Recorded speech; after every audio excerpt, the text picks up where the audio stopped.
नमस्ते, मैं हूं सुरेश कुमार एकलव्य और आप देख रहे हैं बात सच है। अजरबैजान में अचानक से नया नया अफलातून बने इमरान खान की अपने ही मुल्क की इज्जत खूंटी पर लटकने वाली है। जो मदरसा मुल्क बेगानी शादी में अब्दुल्ला दीवाना बन गया, अब उसकी दीवानगी एफएटीएफ की बैठक में झड़ जाएगी। मिली जानकारी के अनुसार फाइनेंशियल एक्शन टास्क फोर्स ने अगले महीने होने वाली बैठक में पाकिस्तान को ग्रे लिस्ट से निकालकर ब्लैक लिस्ट में डालने का मन बना लिया है। जिस तरह की खबरें आ रही है उसके मुताबिक मदरसा मुल्क पर ब्लैक लिस्ट का ठप्पा लगना तय माना जा रहा है। पाकिस्तान ने पिछले दिनों अपनी संसद में जिन दो विधेयकों को पारित किया है उनसे एफएटीएफ संतुष्ट नहीं है, यानी बिस्मिल्लाह रुहुल्ला बिल्ला का चिल्ला खिंचने वाला है, जिससे इस मदरसा मुल्क के बाजा बजने की उम्मीदें बढ़ गई है। खास बात यह है कि पाकिस्तान के ब्लैक लिस्ट में जाने की तस्दीक पूर्व पीएम नवाज शरीफ भी कर चुके हैं। पाकिस्तान की सत्ता में भी ब्लैक लिस्ट होने की आशंका से हड़कंप मचा हुआ है। इमरान खान अपनी जलालत से बचने के लिए इस तमाम कवायद का ठीकरा भारत के ऊपर फोड़ने की योजना बनाने में जुट गए हैं। अपनी राजनीति को बचाने के लिए ऐसे रास्ते तलाशे जा रहे हैं जिससे एफएटीएफ द्वारा ब्लैक लिस्ट किए जाने के बाद इसका सारा दोष भारत के ऊपर मढ़ दिया जाए और पीटीआई गवर्नमेंट को विपक्षी दलों के आरोपों से भी बचा लिया जाए। 37 सदस्य एफएटीएफ में ब्लैक लिस्ट से बचने के लिए कम से कम उसे 3 सदस्यों के समर्थन की जरूरत है। फिलहाल उसके साथ चीन और तुर्की ही खड़े दिखते हैं। इमरान लोंडे ने मलेशिया से पाकिस्तान के लिए समर्थन मांगा है, मगर मलेशिया में महातिर मोहम्मद की कुर्सी जाने के बाद वहां पाकिस्तान के पक्ष में माहौल नहीं बन रहा है। ऊपर से मलेशिया में राजनीतिक अस्थिरता भी उफान पर है, इसलिए मलेशिया से लोंडे को कोई आश्वासन नहीं मिला है। क्यास लगाए जा रहे हैं कि इस बार मलेशिया इस मुल्ला मुल्क को बचाने नहीं आएगा। इसकी वजह यह है कि भारत ने अपनी कूटनीतिक बिसाते बेहद मजबूती से बिछाई है। मलेशिया को भी संदेश भिजवा दिया गया है कि एफएटीएफ में राजनीति की बजाय निष्पक्षता से काम करने की जरूरत है।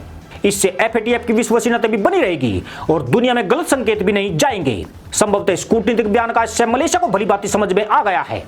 उसने पाकिस्तान के बार बार संपर्क करने के बाद भी अपने पत्ते अभी तक नहीं खोले हैं, जबकि महातिर मोहम्मद के कार्यकाल में पाकिस्तान मलेशिया के समर्थन को लेकर आशान्वित था। खास बात यह है कि इस वक्त एफएटीएफ की कमान जर्मनी के मार्कस प्लेयर के हाथ में है। वह साल 2022 तक इस पद के लिए चुने गए हैं। इससे पूर्व चीन के जियांग मिन ल्यू एफएटीएफ के प्रेसिडेंट बने हुए थे। उनका कार्यकाल 1 जुलाई 2020 को पूर्ण हो चुका है। ल्यू ने पाकिस्तान को ब्लैक लिस्ट से बचाने में पूरा जोर लगा दिया था, पर इस बार चीन चाहकर भी पाक की मदद नहीं कर पाएगा। पूरी दुनिया पहले ही चीन के खिलाफ चल रही है।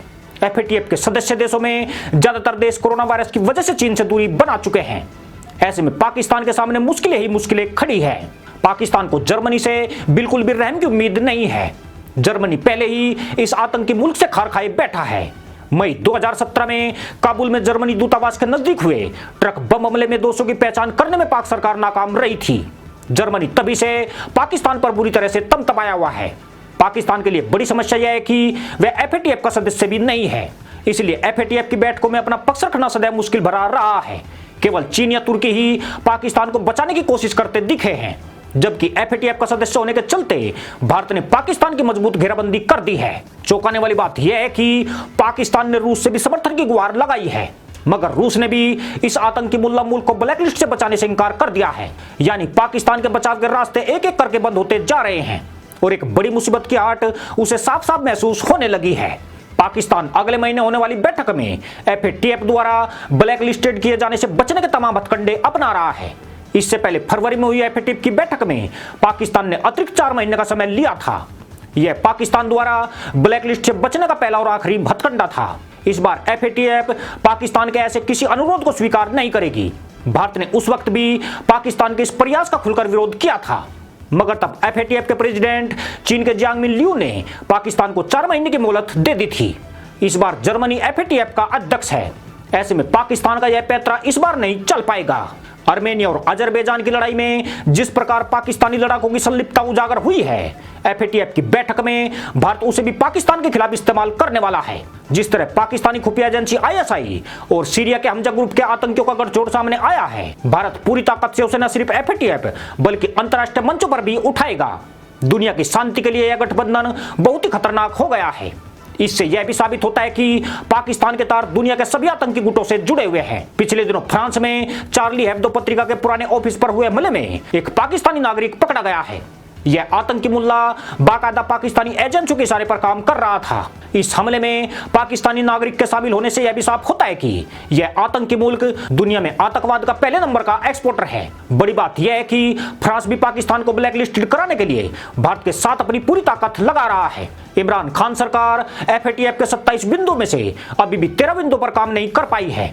इमरान जिन विधेयकों को पाकिस्तान के बचाव का माध्यम मान रहे थे वे कानूनी पहलू से बेहद ढीले हैं। उनमें एक्शन कम है, जबकि आतंकियों के बचाव के रास्ते ज्यादा दिए गए हैं। FATF को मुल्ला का मदरसा समझकर तेल लगाना बिल्कुल आसान नहीं है। खुद भारत ने इन विधेयकों की सारी पोल पट्टी FATF के सामने रखने का फैसला किया है। भारत ऐसे तथ्य जुटा रहा है जिसमें पाकिस्तान की एक चालबाजी की कलाई खोली जा सके। इसके लिए बाकायदा 6 सदस्य टीम काम कर रही है, जिसे पाकिस्तान के खिलाफ सबूत एकत्रित करने और FATF में ब्लैकलिस्ट तक पहुंचाने की जिम्मेदारी सौंपी गई है। खुद विदेश मंत्रालय भी FATF के सदस्यों से लगातार संपर्क बनाए हुए है। इसका मतलब यह है कि इस बार भारत पाकिस्तान के बचने के किसी भी रास्ते को छोड़ने के मूड में नहीं है। अगर भारत के यह प्रयास कामयाब हुए तो कंगाली में ठीकरे खाते इस आतंकी मुल्ला मुल्क की हालत और भी बदतर हो जाएगी। इस जाहिल देश में अंतर्राष्ट्रीय वित्तीय संस्थाओं समेत बहुराष्ट्रीय कंपनियां और कोई भी देश निवेश नहीं कर पाएगा। अगर निवेश किया भी गया तो उसकी शर्तें बहुत ही सख्त होगी। IMF जिस तरह पाकिस्तान को $6 अरब का पैकेज दे रहा है, पाकिस्तान को वह रकम मिलना भी मुश्किल हो जाएगा, जिससे पहले से ही देश देश झोली फैला रहे पाकिस्तान के लिए एक बहुत बड़ी मुश्किल खड़ी हो जाएगी। पाकिस्तान पर लगाम लगाना इसलिए भी जरूरी है क्योंकि दुनिया में तमाम आतंकी घटनाओं में यह मुल्ला मुल्क किसी न किसी रूप से जुड़ा रहा है। भारत अगर आज पाकिस्तान को दुनिया में नंगा कर रहा है तो यह दुनिया में शांति और विकास के उसके एजेंडे को साबित करता है। 2019 के मुकाबले 2020 की फाइनेंशियल एक्शन टास्क फोर्स कहीं ज्यादा निष्पक्ष है। चीन ने इस संस्था को राजनीति की दलदल में धकेल दिया था। उस वक्त पाकिस्तान को बचाने के लिए चीन ने विरोधाभासी फैसले दिए। इसको लेकर कई देशों ने नाराजगी भी व्यक्त की थी, पर इस बार ऐसा बिल्कुल नहीं होने वाला है। जर्मनी के मार्कस प्लेयर बड़े प्लेयर माने जाते हैं। वे बेहद सख्त फैसलों के लिए भी जाने जाते हैं और सदैव भेदभाव रहित काम करते हैं। पाकिस्तान के लिए कठिनाई यही है कि केवल 2 देशों के भरोसे में अपना बचाव नहीं कर सकता है। उसके पास अब ज्यादा वक्त भी नहीं बचा है। फरवरी में उसने FATF से 4 महीनों का जो अतिरिक्त वक्त लिया था उसमें उसने कोई काम नहीं किया है। FATF की मीटिंग नजदीक आई तो सक्रियता दिखाने की कोशिश हुई है। पाकिस्तान की यह चाले FATF भली भांति समझता है। पाक अपने पैतरे चल चुका है, अब FATF का डंडा चलना बाकी है। इसी के साथ अनुमति दोस्तों, जय जवान जय किसान जय हिंद वंदे मातरम।